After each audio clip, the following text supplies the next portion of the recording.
조갑제 TV 시청자 여러분 안녕하십니까. 2020년 8월 8일 저녁 6시입니다. 지난 6일 그리고 내일 8월 9일은 75년 전 일본 히로시마와 나가사키에 원자폭탄이 떨어졌던 날입니다. 그리고 대한민국의 운명이 결정된 날이기도 합니다. 이 원자폭탄 투하와 관련된 비사를 좀 설명해 드리려고 합니다. 원자폭탄은 어떻게 만들어졌느냐 하면은 아인슈타인과 관계가 있습니다. 아인슈타인은 1905년 스위스의 수도 베른에서 이 특허 사무소의 말단 직원으로 일을 하고 있었습니다. 이분이 이론 물리학자입니다. 이론 물리학자는 실험을 하지 않고 오로지 깊은 생각, 사고를 통해서 원리를 만들어내는 거죠. 공식을 만들어내는 겁니다. 그래서 1905년에 특수상대성 이론이 발표되고 10년 뒤에는 일반 상대성 이론이 발표되는데, 이 특수상대성 이론과 관련된 논문에 등장하는 유명한 공식이 하나 있습니다. E = mc 자성. E는 에너지, M은 질량, C는 빛의 속도입니다. 에너지는 질량 곱하기 빛의 속도의 제곱. 빛의 속도가 1초에 지구를 7바퀴 반을 도니까 어마어마한 속도에 이게 제곱까지 붙어 있으니까 조그마한 질량의 감소가 에너지로 바뀔 때 어마어마한 힘을 낸다는 거죠. 즉 우라늄 같은 물질이 핵 분열을 일으켜서 질량이 줄어든 만큼 굉장한 에너지가 발생한다 하는 공식입니다. E = mc 자성입니다. 그리고 세월이 흘러 1939년 8월, 그때 아인슈타인은 나치 독일의 이 핍박을 피해서 미국이 아니죠. 미국으로 망명을 왔습니다. 그래서 프린스턴 대학 부설 연구소의 연구원으로 일을 하고 있었습니다. 이때 이미 세계에서 가장 유명한 물리학자였습니다. 노벨상도 받았습니다. 흥미로운 것은 아인슈타인은 노벨상을 상대성 이론으로 받지 않았습니다. 다른 광학 연구로서 받았습니다. 그런데 이때 친구가 찾아왔습니다. 누가 찾아왔느냐? 헝가리 출신 물리학자 레오 서질라드라는 사람인데, 이분도 유대인 학자입니다. 그런데 독일에 있다가 미국으로 망명 온 분인데, 이분이 허겁지겁 수소문을 해가지고 아인슈타인 집을 방문한 거예요. 뭐냐? 큰일 났다는 겁니다. 나치 독일의 과학자들이 지금 핵 분열에 성공해가지고 연쇄 반응 실험에 몰두하고 있어가지고 가공할 신무기를 만들 가능성이 높아졌다. 그런데 이 신무기는 당신 때문이다. 당신의 그 공식 때문에 이런 일이 벌어지고 있다라고 하니까 아인슈타인이 처음에는 멍하고 있다가 가만히 생각하더니 아차 그렇구나 라고 생각을 했다는 겁니다. 자신의 이 공식이 바로 원자폭탄을 만드는 원리로 악용되고 있구나 하는 것을 그때서 알았다는 겁니다. 그러니까 지금 유럽에서는 전운이 감돌고 있었습니다. 이때가 바로 39년 8월이었습니다. 39년 8월은 긴박하게 진행이 됩니다. 우선 원수지간이던 독일과 소련이 불가침 조약을 맺어버립니다. 이것은 뭐냐? 독일이 폴란드로 쳐들어갈 때 소련이 폴란드 편을 들지 말라는 겁니다. 이 불가침 조약으로 해가지고 독일은 소련을 걱정할 필요 없이 폴란드를 칠 수 있게 되었습니다. 일종의 프리핸드를 가진 거죠. 스탈린이 나치 독일에게 사실은 독일에 2차 세계대전을 일으킬 수 있는 프리핸드를 준 겁니다. 이런 분위기 속에서 이런 뉴스를 들은 아인슈타인은 그럼 어떻게 하면 되느냐? 이 스질라드는 이렇게 제안을 합니다. 우리도 그러니까 미국도 만들도록 해야 된다. 미국도 만들도록 해야 된다. 그러니까 프랭클린 루스벨트 대통령에게 당신이 편지를 써야 될 것 아니냐. 당신 편지 쓰면은 루스벨트 대통령 반드시 읽지 않겠느냐. 이렇게 건의를 했습니다. 그럼 같이 쓰자 해서 초안은 스질라드가 쓰고 아인슈타인은 교정을 보고 서명을 했습니다. 이게 아인슈타인 스질라드 편지로 유명합니다. 문제는 어떻게 전달하느냐는 건데 수소문을 하다가 알렉산더 sak스라는 루스벨트 대통령의 친구를 발견했습니다. 이 친구를 통해서 편지를 루스벨트 대통령에게 전달을 합니다. 프랭클린 루스벨트 대통령이 그 편지를 읽어요. 읽어보더니 딱 감을 잡았습니다. 그래서 군사문제 고문인 와트슨에게 이를 건네면서 행동이 필요하다라고 합니다. 그래서 유명한 맨해튼 프로젝트가 시작됩니다. 핵폭탄 개발 계획이 시작되고요. 뉴멕시코주에 있는 로스 알라모스에서 연구소를 만들어 가지고 한때 여기는 13만 명이 종사했습니다. 그리고 약 20억 달러가 들었는데 요사이 돈으로 치면 한 230억 달러가 들었습니다. 90%가 원자로 등 시설을 짓는 데 쓰였고 10%가 폭탄 제조 및 설계 등에 그 돈이 쓰였다고 합니다. 미국 아니면 할 수 없는 어마어마한 계획이 이제 시동을 했는데 이게 너무 느리게 진행되니까 1940년 3월에는 아인슈타인이 다시 또 루스벨트에게 독촉하는 편지를 보내기도 했다고 합니다. 루스벨트 대통령은 아인슈타인을 이 계획에 참여시키려고 했지만은 아인슈타인이 반대를 했답니다. 자, 이렇게 해서 급진전이 돼가지고 1945년에 들어오면은 이제 성공 단계에 들어갑니다. 그런데 스질라드라는 사람이 생각이 바뀝니다. 즉 1945년 3월 이제 독일이 곧 망하기 직전까지 갔는데 이때서 스질라드라는 사람이 내가 너무 성급하게 몰아붙였구나 하고 후회를 하게 됩니다. 왜냐? 독일에서는 아직도 핵분열, 그 다음에 원자폭탄 설계 이런 복잡한 과정에 더 깊게 들어가지 못해가지고 핵폭탄 제조 단계까지는 가지 않았다는 것이 확인이 됐습니다. 자, 그러면은 어마어마한 폭탄이 나오게 되어 있는데 이걸 써서는 안 되겠다 하는 식으로 또 생각이 바뀝니다. 이 스질라드라는 사람이. 그래서 다시 아인슈타인을 찾아갑니다. 프랭클린 루스벨트에게 또 편지를 써달라고 합니다. 이번에는 핵폭탄 쓰지 않았으면 좋겠다 라는 편지를 써달라고 합니다. 그때는 이제 독일은 이제 망할 직전이니까 일본에 대해서 쓰지 않아야 된다는 이야기가 되겠죠. 이 편지가 루스벨트에게 전달되긴 됐는데 루스벨트가 읽어봤을 겁니다. 왜냐하면 루스벨트가 4월 12일에 급사합니다. 그 편지가 집무실에서 발견되어 가지고 트루먼 대통령에게 인계가 되었다고 하는데 트루먼 대통령은 번스 국무장관에게 주었고 번스는 스질라드를 만나서 그 이야기를 들었지만 그 건의를 묵살해버립니다. 스질라드는 이에 굴복하지 않고 독일이 망한 후 핵폭탄이 일본에 투하될 것임이 확실해지자 맨해튼 계획에 참여한 70명의 과학자들로부터 서명을 받아가지고 1945년 7월 17일에 트루먼 대통령에게 탄원서를 냅니다. 이 탄원서에서 스질라드는 우리가 개발한 원자폭탄은 첫 단계에 불과하고 앞으로 이를 발전시킬 경우 거의 무한한 파괴력을 갖게 될 것이다. 사용하기 전에 먼저 일본에 최후 통첩을 하면 어떻겠느냐 이렇게 건의를 합니다.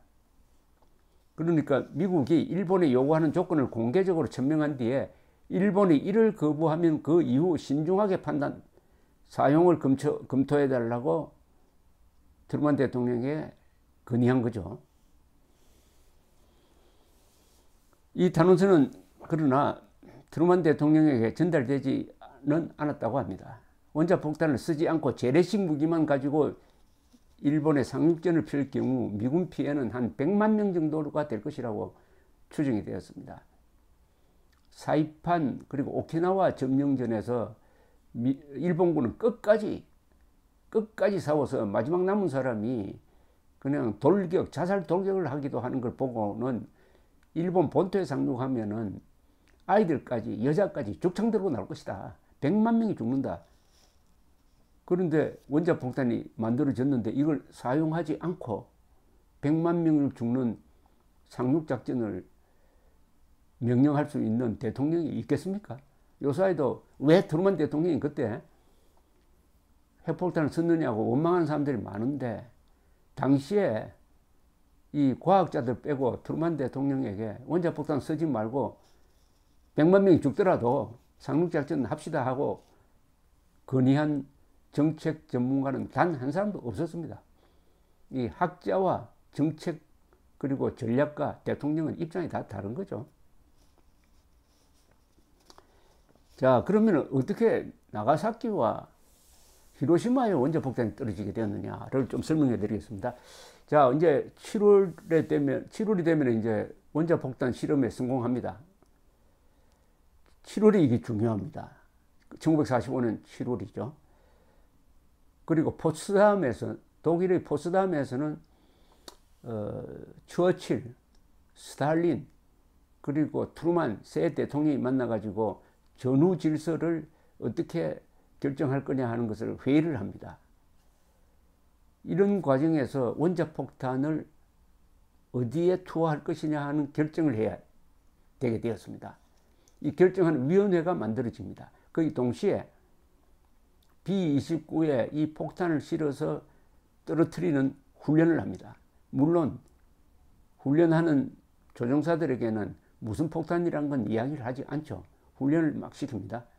이게 동시에 진행이 됩니다. 그리해서 드디어 성공합니다. 로스 알라모스에서 원폭 실험을 합니다. 대성공을 했습니다. 어마어마한 폭발력을 확인을 했습니다. 이걸 포츠담에 있던 트루만 대통령에게 알려줍니다. 트루만 대통령은 처칠에게 알려줍니다.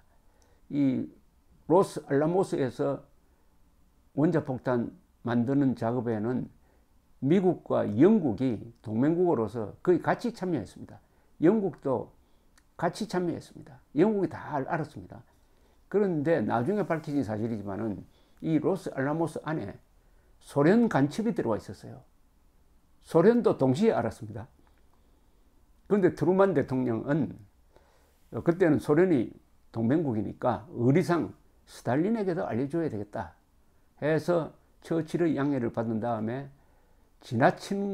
지나가는 말처럼 강조를 별로 하지 않고 트루만은 스탈린에게 우리가 신무기를 개발했습니다 라고 이야기합니다.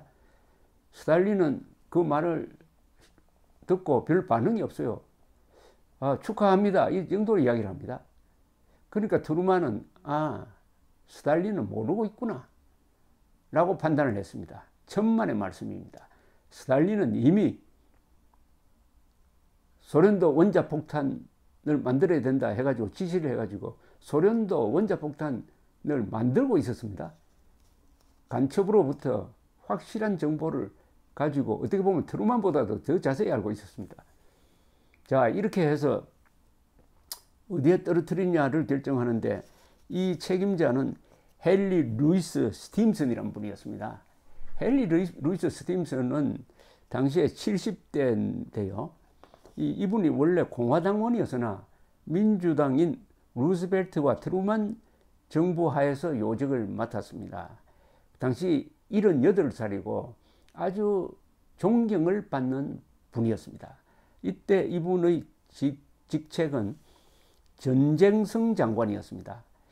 당시에 미국에는 국방부가 없었습니다. 국방부는 2차 세계대전 이후에 생겼습니다. 전쟁성이 있고 해군성이 있었죠. 그러니까 공군은 별도로 독립하지 않고 해군 소속이었습니다만, 이렇게 해서 스팀슨이 이제 이 결정을 합니다. 결정하는 사람이 됐어요. 근데 스팀슨은 1893년에 마벨 웰링턴 화이트와 결혼해가지고 신혼여행을 어디에 갔느냐 하면 일본 교토로 갔습니다. 교토의 아름다움에 아주 매료되었습니다. 자, 어디에 떨어뜨릴 거냐 하는데 후보지가 올라오기 시작했습니다.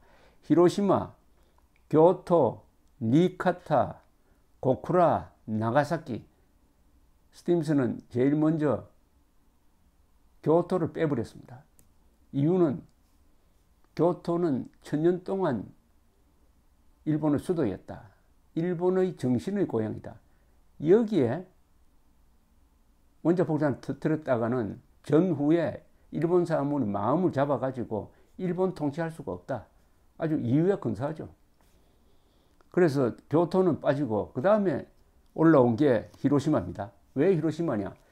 히로시마는 군사공업이 많이 발전했는데 그동안 폭격을 안 당했어요.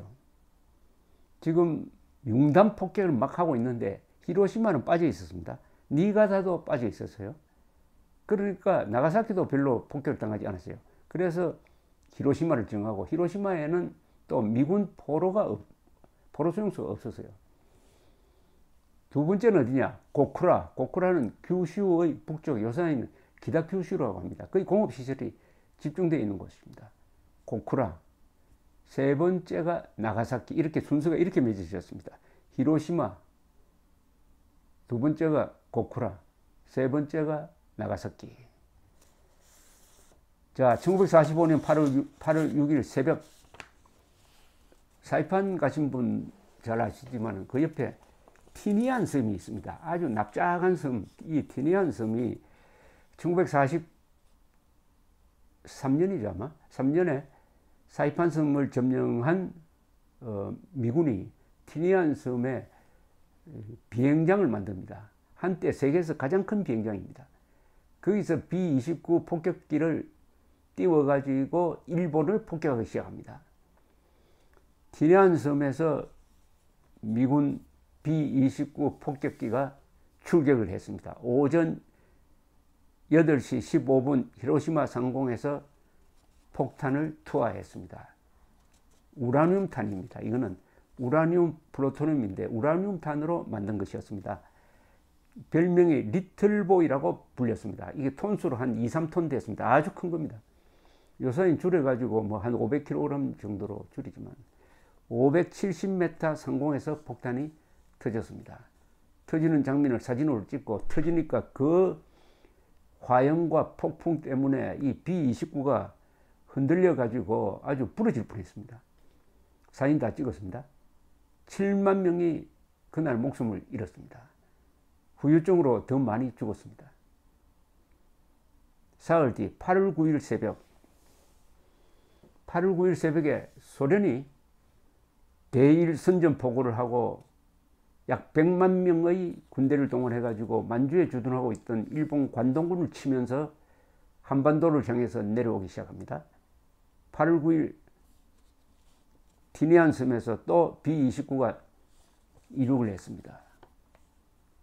요코하마 상공에서 호위 전투기와 합류한 뒤에 목표지인 규슈의 북쪽에 있는 고쿠라 상공에 도착을 했어요. 그런데 한 오전 10시 조금 지났습니다. 고쿠라에는 안개와 구름이 끼어 있었습니다. 아무리 돌아도 목표지가 열리지 않는 거예요. 그래서 할 수 없이 이제 기름도 줄어들기 시작했습니다. 다음 목표 타겟 리스트에 올라 있는 나가사키로 갔습니다. 참 고쿠라 사람들 거기 한국 사람 많이 살고 있었습니다. 행운이었습니다. 나가사키는 그만큼 불운이죠. 나가사키에서도 구름이 덮여 있었어요. 그런데 기름이 막 떨어지고 있었습니다. 잘못하면 티니안 섬까지 돌아갈 수 있는 기름이 모자랄 판입니다.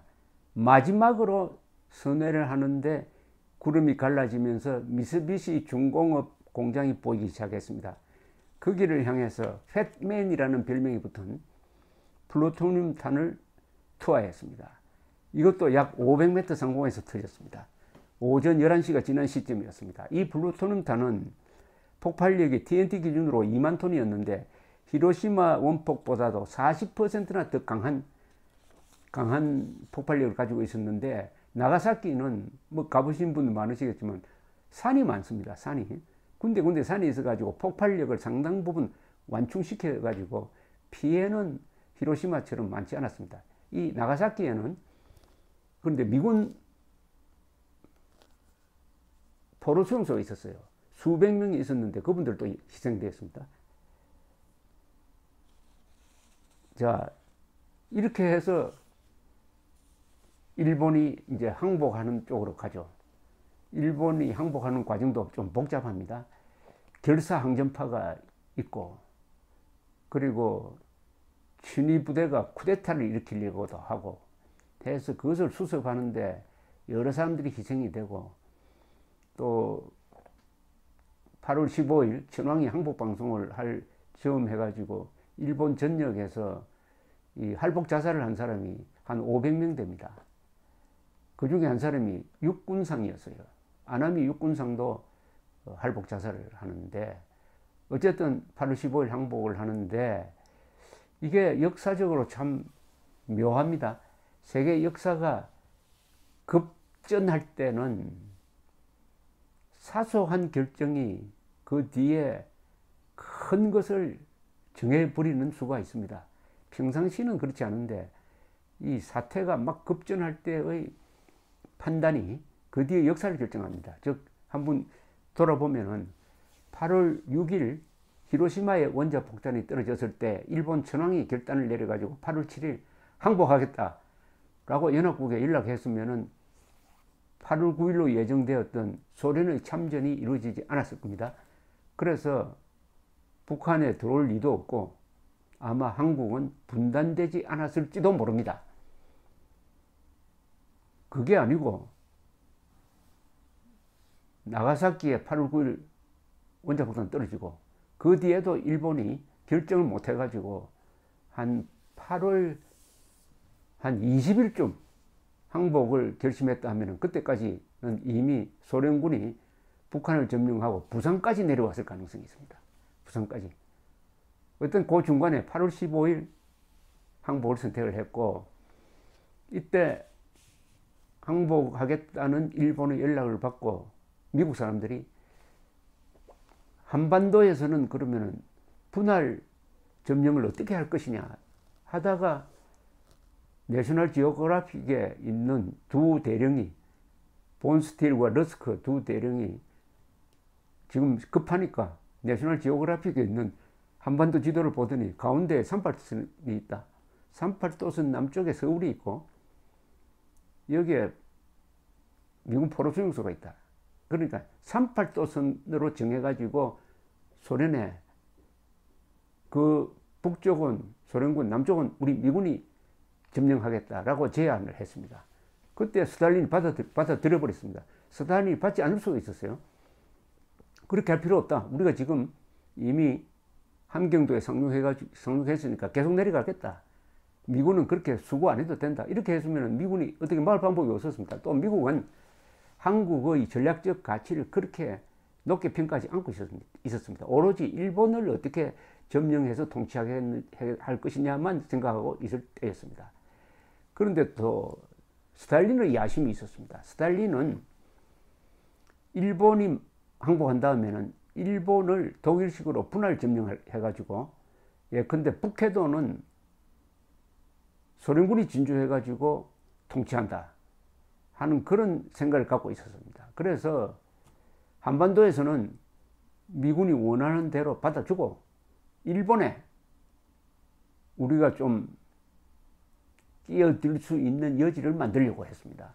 그런데 트루만은 이미 그 전에 일찌감치 포츠담에서 스탈린을 만나보고는 스탈린과 이 공산주의자들하고는 어차피 같이 갈 수 없겠구나 하는 결심을 합니다. 그래서 일본에 대한 소련의 개입을 인정하지 않기로 딱 결심을 해버립니다. 그런데 이것도 모르는 스탈린이 한반도를 양보한 거예요. 그러니까 38도선 분단에 대해서 아직도 한국의 좌파들은 이게 미국과 소련이 잘못했다라고 하는데 정말 말씀입니다. 38도선 남쪽을 미군이 확보한 것이 오늘날 대한민국의 출발의 근거가 되었습니다. 그나마 38도선 이남을 확보한 것은 미국이고 스탈린이 그 중요성을 몰랐기 때문입니다. 여기에서 결정적인 운명의 갈림길이 생긴 거죠. 그러니까 그 뒤에 또 분단은 왜 되었느냐. 38도선은 금단선도 아니고 국경선도 아니었어요. 그냥 미국, 소련 군대가 주둔하는 하나의 경계지였습니다. 이걸 금단의 선으로 만든 것은 소련입니다. 즉 1945년 9월쯤 되면은 스탈린은 일본의 분할 점령에 대한 자신들의 야욕이 먹히지 않는다는 걸 알고 그러면은 38도선 이북에서 괴뢰 정권을 만들겠다 하는 결심을 딱 해버립니다. 스탈린이. 그러니까 38도선을 금단의 선으로, 금지선으로 만들어버린 거죠. 38도선은 전적으로 스탈린 책임입니다. 원자폭탄이 떨어진 75년 전의 역사를 이야기를 하니까 대한민국의 탄생 자체가 기적이었다는 것을 알 수가 있습니다. 그러나 이 기적이 올해 계속 지금까지 너무나 기적이 많았어요. 원폭 투하, 그리고 38도선이라는 것도 기적입니다. 그리고 6.25 났을 때 트루만 대통령이 그 백악관에 앉아 있었다는 것도 기적이고, 전화를 받자마자 이 개자식들을 가만두지 않겠다고 소리치면서 참전을 결단한 것도 기적이고, 뭐 한두 가지 기적이 아닙니다. 기적과 기적의 연속. 그래서 오늘날 대한민국이 기적적으로 존재하는데, 앞으로도 그런 기적이 계속될 것이냐라고 바란다면 그것은 공짜심입니다. 우리 힘으로 지켜내야 합니다. 우리 힘으로 김정은 정권과 결탁한 남한의 종북 세력을 타도하고 기적으로 탄생한 이 대한민국을 지켜내서 세계사의 금자탑으로서 우리가 영원히 지켜가면서 자유와 정의와 진실, 이 문명을 계속 건설해 나가야 합니다. 감사합니다.